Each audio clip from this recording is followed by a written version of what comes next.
This stunning snorkel and diving paradise is far away from the crowds of Bali, and I'll bet you never heard of it. How does it come that you never saw these beautiful underwater worlds of Bali, even though it's just a 2-hour drive from the popular tourist areas of Bali? Is it worth it to come here? What does this hidden area of Bali has to offer besides the ocean? I will show you everything you need to know about Amed in this video, so stay until the end. Hold me close till I get up. Time is barely on our side.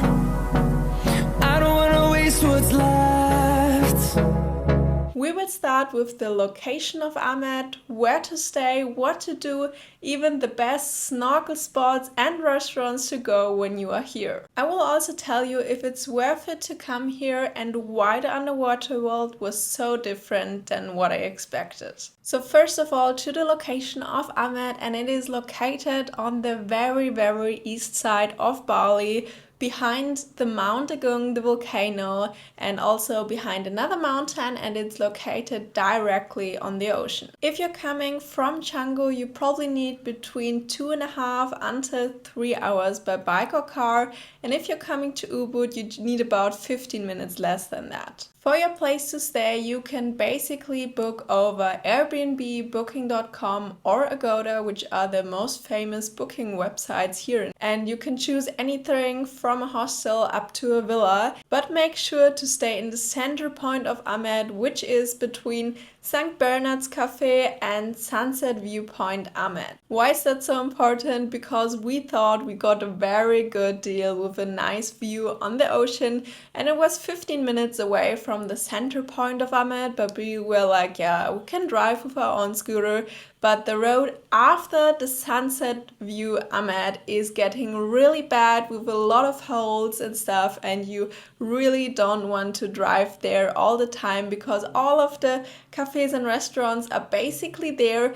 And to get a really nice restaurant, you have to drive all the way, all the 15 minutes through the bad road all the time. So don't make these mistakes and really stay in the center in Amed. Also, one thing to know that in Amed there is no Gojek and no Grab, so you need to have a private driver, or at least you rented a scooter on your own so that you are flexible, because you cannot just book a taxi via Gojek and Grab. You need to ask someone to drive you or drive on your own. What to do when you are here in Amed, and we come to the most obvious one, and that is why everyone is coming, because it is one of the most famous snorkeling and diving spots in all of Bali. Most of the snorkel and diving spots are located along the base from Amed. There are actually a few of them, and there's also one in Tulamben, which is the USAT shipwreck, and this is also a very famous village for learning how to dive. So if you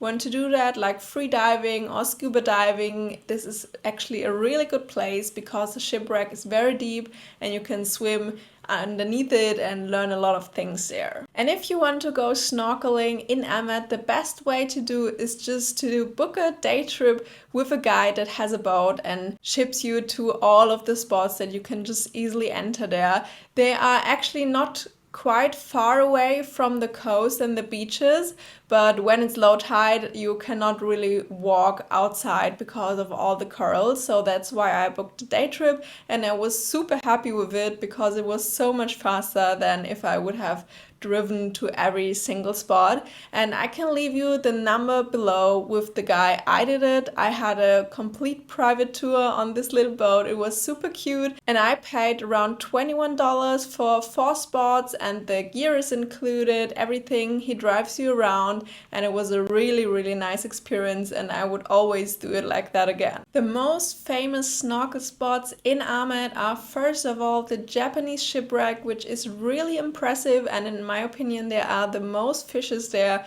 diving under the shipwreck, and it was really impressive to see that one. The next one is the underwater temple. It's in Gemaluk Bay, and really close to that there are also the pyramids underwater, which is also really beautiful. Then you have also the coral garden, which is at Selang Beach, and it was also really beautiful to see all of the corals and the different fishes. And you also have the Turtle Point, which is at Lipa Beach. If you Google all of these places, you find them exactly on Google Maps.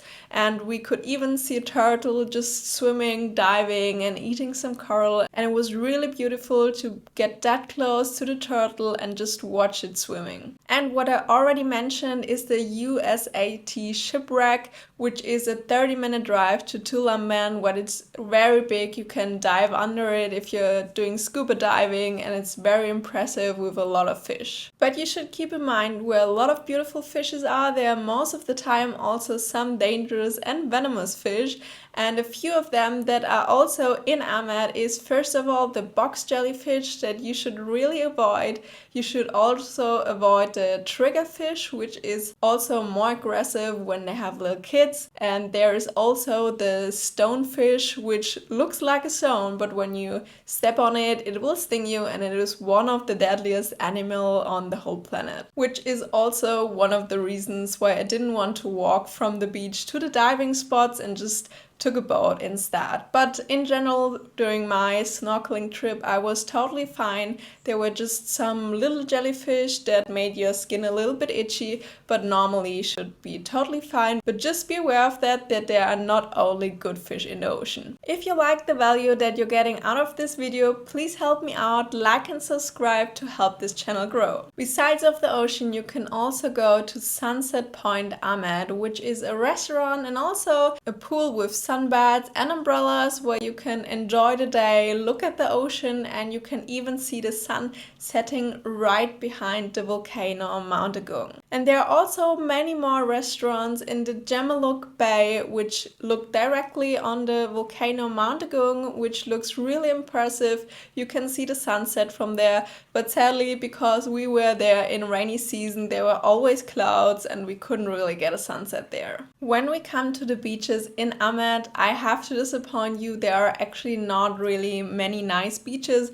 Most of them are like stone beaches. There are one of two that has sand, like the Lipa beach, where you can also lay under an umbrella with a sunbed, but most of them are stone beaches, and it's not really the vacation that you dream of when you think about a beach vacation. There are many more places in Bali, for example, Uluwatu, also other beaches that I will tell you in a bit, or the surrounding areas of Bali, like the islands that you should visit for a really nice beach vacation. But in Amed, the beaches are not really worth a visit in my opinion. But what's actually really special about Amed, that when you go into the water for snorkeling and diving, there are no waves at all. The water is completely flat, and that's probably the reason why it's so famous for snorkeling. And if you can, it's really better to visit Amed in the dry season, so March or April until June, July and later, because we were there in November and that's already starting off the wet season, but still all of the plants were super dry because of the dry season, and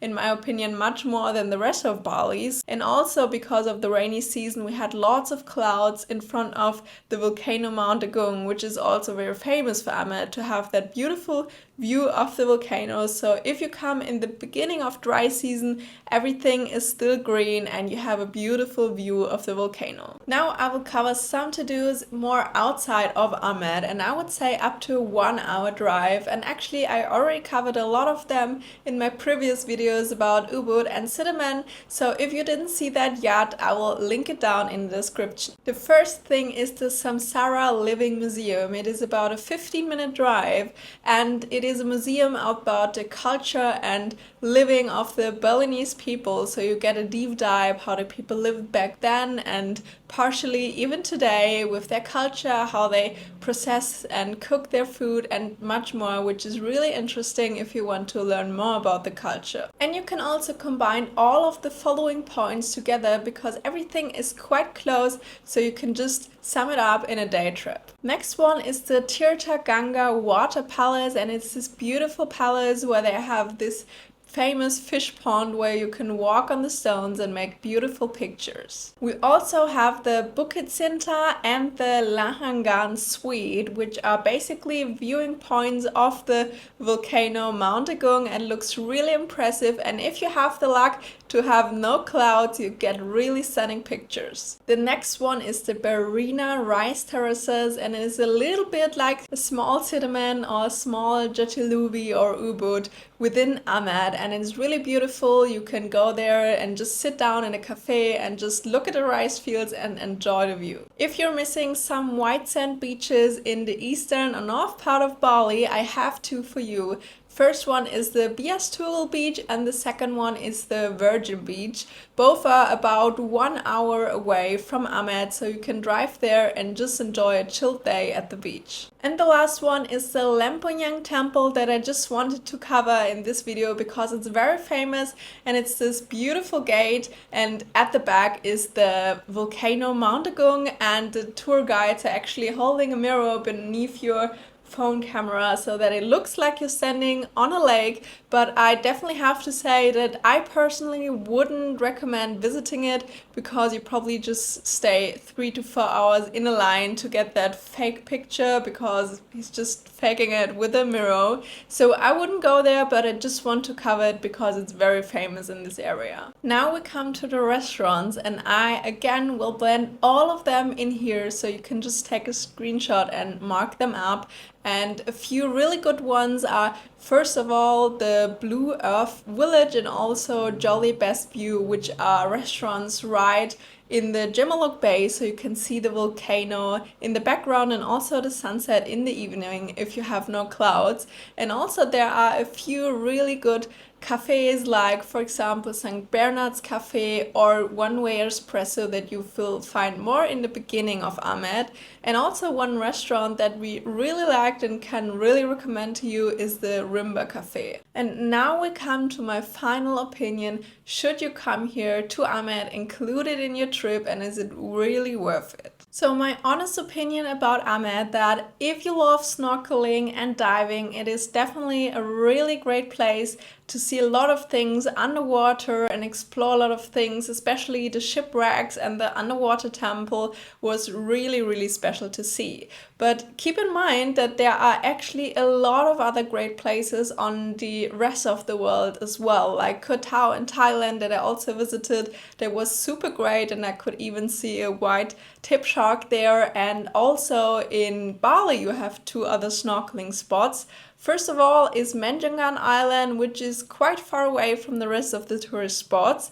And second of all is Nusa Lembongan, which is quite close to Nusa Penida, which is also very famous. So if you're going on these islands anyway, you could also include your snorkeling experience just on that island. But I think it's also very special that you can see quite everyday turtles in Amed, but in Nusa Lembongan you can even see manta rays. So you probably have to decide which one you want to do, or you just do Amed as a day trip from, for example, Cinnamon or Ubud if you're staying there anyways. But just keep in mind that Amed is probably a destination just for snorkeling and diving because the nature is not as beautiful, especially if you're traveling at the end of dry season, but you have a stunning view of the volcano Mount Agung if you have luck with the clouds. So just be aware that you're probably going there mostly for snorkeling and diving. And if you don't really like snorkeling and diving, I would probably choose other places in the rest of Bali because you also don't have that beautiful nature or